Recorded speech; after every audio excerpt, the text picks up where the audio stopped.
Conociendo al padre Justo Lofeudo.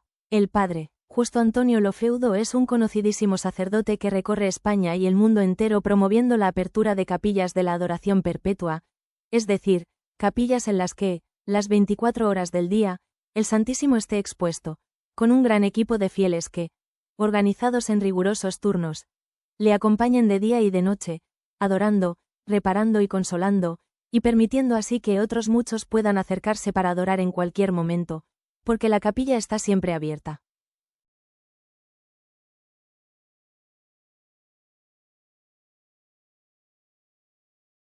Bueno, voy a comenzar una nueva serie sobre los milagros eucarísticos. Un tema que, bueno, creo que no es tan conocido, en realidad es bastante poco conocido. Eh, Ahora, ¿por qué hablar de los milagros eucarísticos? Bueno, pues simplemente porque Dios nos lo dio, nos los ha dado, no para que queden en lo oculto, sino para manifestarnos una verdad, la verdad que da fundamento a nuestra fe, una verdad que teníamos olvidada, y la gran profusión de milagros eucarísticos que ahora se está dando, yo creo que apunta a un motivo preciso, porque este es un tiempo de gran desacralización, de banalización de la Eucaristía, de profanaciones continuas. ¿Qué es profanar? Es hacer de lo más sagrado un culto profano. Del encuentro más sublime entre Dios, Creador y Salvador, con el hombre, que es la comunión sacramental, un desencuentro descomunal entre la majestad y santidad de Dios, por un lado, y la indiferencia y la más de las veces irreverencia del hombre. Algunos me conocen, otros no.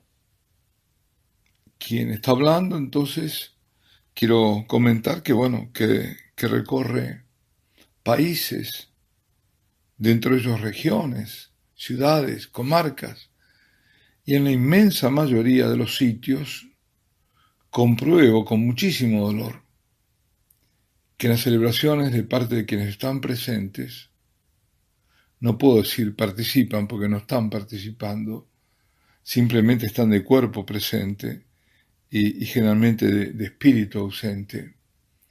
En ellos campea la falta de verdadera acción de gracias, no hay acción de gracias, no hay reverencia hacia el Señor presente en la Eucaristía. Y esto manifiesta ausencia del santo temor de Dios, entre otras cosas, y sobre todo ausencia también de la noción de quién está ahí. Me ha tocado presenciar verdaderas aberraciones litúrgicas, pero sin ir a los extremos. Lamentablemente, que no son tan marginales después de todos estos extremos como querríamos pensar, digo, sin ir a los extremos, está el modo displicente en que las personas se acercan a comulgar, el modo en que comulgan, la falta total de atención a las pequeñas partículas que caen al suelo. Y atención, no estoy arrojando acusaciones o distribuyendo culpas, porque no es mi propósito, pero sí denunciar qué se está viviendo en la iglesia. No en todas partes, porque en algunos pocos lugares, que son verdaderas islas, aún hay reverencia, hay dignidad, las celebraciones son muy dignas, hay comulgatorios, se han mantenido las balustradas, hay reclinatorios, donde arrodillarse en definitiva. Pero la tendencia es quitar todo, quitar reclinatorio, quitar donde arrodillarse para hacer más difícil a las personas arrodillarse ante la majestad del Señor presente en el Santísimo Sacramento. Y entonces, cuando todo esto ocurre, cuando el sacerdote ha perdido la fe eucarística, cuando las personas no son conscientes de quién es, no qué es, quién es la Eucaristía, Dios nos dice, este es mi hijo, este es mi hijo muy amado, y nos dice, este soy yo. Desde siglos tempranos, la historia de la Iglesia está jalonada de milagros eucarísticos de muchos tipos. Todos respuesta del Señor a nuestra incredulidad, irreverencia y a veces respuesta a sacrilegios cometidos. Muchos de esos casos se debieron, como dije, a la incredulidad del propio sacerdote celebrante, otras a sacrilegios cometidos contra la Eucaristía, muchos otros últimamente como consecuencia de comuniones sin ningún cuidado y en la mano, y ni que hablar, bueno, cuál será la disposición, solo Dios lo sabe, el estado de gracia, ¿no? Y otros a robos. Un tipo de clasificación posible es la de milagros que manifiestan la verdad de la palabra de Dios. Cuando dice el Señor, esto es mi cuerpo, este es el cáliz de mi sangre. O bien, mi carne es verdadera comida, mi sangre verdadera bebida, que son los casos, por ejemplo, de Martha Robin, de Teresa Neumann, de Alejandrina da Costa, que también trataremos más adelante. Es manifestar el poder oculto de Dios en la Eucaristía. Incluso manifestarlo como en el caso de ante seres irracionales que se postran ante la presencia eucarística, como el milagro de Rimini, o elementos desatados de la naturaleza que se le someten, o fuerzas humanas hostiles que huyen. Recordemos el caso de Santa Clara de Asís. O diabólicas, fuerzas diabólicas que se ponen en fuga ante la Eucaristía.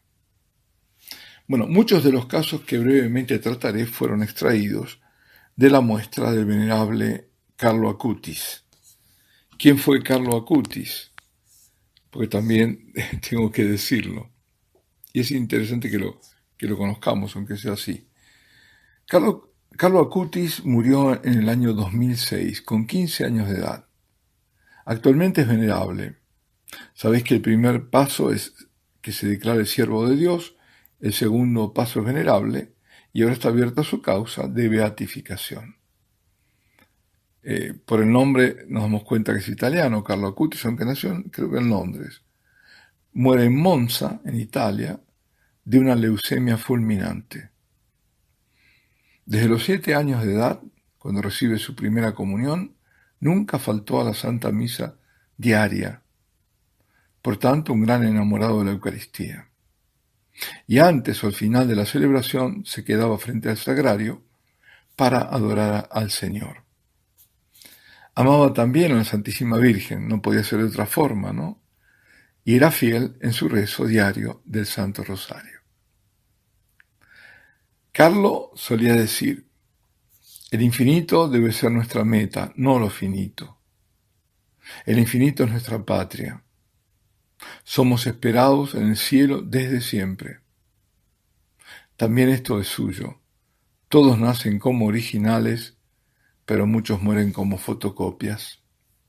Y decía él, ¿no? Para no morir como fotocopias, decía que debemos orientarnos por la palabra de Dios, con la cual debemos constantemente confrontarnos. Y los medios especialísimos para llegar son los sacramentos y la oración. Y famosa es su frase sobre la Eucaristía. Decía, la Eucaristía es mi autopista al cielo. Carlo Acutis era un chico alegre, normal, o quizás más que normal, porque tenía grandes dotes para todo aquello que es el mundo de la informática, tanto que incluso profesionales en informática lo consideraban un genio, por su capacidad de comprender aquello que puede ser solo accesible a especialistas con estudios universitarios. Y sus intereses en ese campo eran la programación, montaje de films, creación de sitios web, pero también no solo ahí, no solo se agotaba en eso su actividad, también se dedicaba al voluntariado. Esa es una de las grandes, las grandes cosas que aún conserva Italia, ¿no? Los jóvenes que se dedican al voluntariado. El voluntariado está muy difundido en Italia. Y él se dedicaba al voluntariado para asistir a los más necesitados, niños, ancianos. Antes de morir, a esa edad tan temprana, 15 años como dije, ofreció sus sufrimientos, sus padecimientos por el Papa, en aquel momento Benedicto, y por la Iglesia. A él se debe una vastísima muestra de milagros eucarísticos que está recorriendo el mundo. En España, en varios lugares, he estado en Italia, en muchísimos lugares, está traducida en varios idiomas, al español, al alemán, al francés, a varios, por toda Europa está recorriéndola. Y es obra de Carlo Acutis. Y vamos ahora entonces a partir de este audio, los próximos, a dedicarlos a los milagros eucarísticos en concreto. Alabado sea Jesucristo, sea por siempre bendito y alabado.